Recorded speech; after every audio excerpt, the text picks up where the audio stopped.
ওকে, so good afternoon everyone. আমরা এখন বেনারসে রয়েছি, বেনারসের রামবিলাস যে রিসর্ট আমরা সেখানে রয়েছি।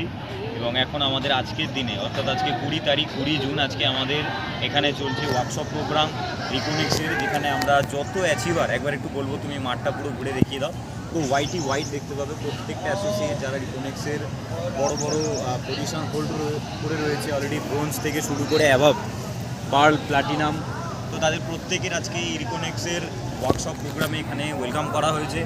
আজকে যারা এখন আমাদের এখানে 10 মিনিটের ব্রেক দেওয়া হয়েছে অলরেডি। শুভম খাত্রি স্যার, মানে যিনি চেয়ারম্যান, সেই চেয়ারম্যান আজকে আমাদের মধ্যে উপস্থিত আছেন, এবং অপারেশনাল যিনি ম্যানেজমেন্টে রয়েছেন প্রেম কুমার স্যার, উনিও আমাদের মধ্যে ওয়েলকাম আজকে রয়েছেন।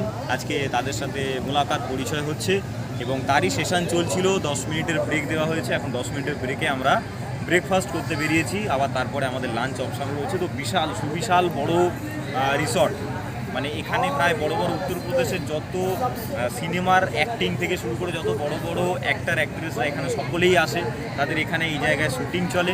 অনেক বড় রিসর্টটা পুরো ঘুরিয়ে দেখা হবে। পুরো সেশন হয়ে যাওয়ার পর এখানে আজকে সারাদিন সেশন চলবে, খাওয়া দাওয়া থেকে শুরু করে সবই এখানে হবে। ওকে, তো প্রত্যেকে এটাই মেসেজ দেওয়া ছিল যে আজকে আমরা এসেছি যাতে আগামী সময় এরকম উত্তরপ্রদেশে বা রিকোনিক্সে যত বড় প্রোগ্রাম থাকবে, যেন আমরা প্রত্যেকে টিম থেকে যেন সকলে আসতে পারি। যারা টিমে নতুন কাজ শুরু করেছে তাদেরকেও টার্গেট নিয়ে কাজ করতে হবে, যাতে আমরা প্রত্যেকে এরপরে নেক্সট টাইম কোনো বড় কোনো প্রোগ্রাম হলে সেখানে অ্যাটেন্ড করতে পারি। আর অবশ্যই আরেকটা টার্গেট আমাদের আছে, সেটা হলো 2 মাস পরে, অর্থাৎ অগাস্ট মাসের শেষে যে Jim Corbett offer bronze plus অ্যাভাব, ওটাতে আমাদের টার্গেট করে এই কাজটা কমপ্লিট করতে হবে, দেন তারপরে আমরা যেতে পারবো জিম করবেটে। ওকে, সো এইটুকুই মেসেজ ছিল সকলকে। Thank you so much. Programme continue হবে, আবার আসবো ভিডিও নিয়ে।